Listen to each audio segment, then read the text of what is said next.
Nag-aaral ako ng astronomiya. At gusto mo bang malaman kung ano ang napapapuyat sa akin gabi-gabi? Mula sa pananaw natin dito sa daigdig, unti-unting nawawala ang universo at wala tayong magagawa para pigilan ito. Bawat segundo, 40,000 bituin ang lumalampas sa kosmikong hangganan natin at hindi na natin mararating ang mga ito dahil mas mabilis silang lumalayo kaysa liwanag. Alam ko kung anong sasabihin mo. Akala ko walang mas mabilis sa liwanag at totoo yon. Pero ang espasyo mismo, pwedeng lumawak ng kahit gaano kabilis. Hindi mo lang kayang maglakbay sa espasyo ng mas mabilis sa liwanag. Ito ang tinatawag na ating kosmolohikal na hangganan. Anumang lumampas dito ay hindi na maabot ng sangkatauhan.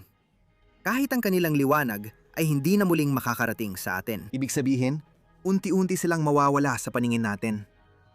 Pero ang nagpapapuyat sa akin ay kung anong ibig sabihin nito para sa hinaharap. Isipin mong, may mga tao pa rin pagkatapos ng 100 bilyong taon. Bawat isang kalawakan sa labas ng ating maliit na lokal na grupo ay tatawid na sa hangganang yon. Titingala ang mga astronomo gamit ang kanilang mga teleskopyo at wala na silang makikita. Walang mga kalawakan, walang ebidensya na nagkaroon ng Big Bang.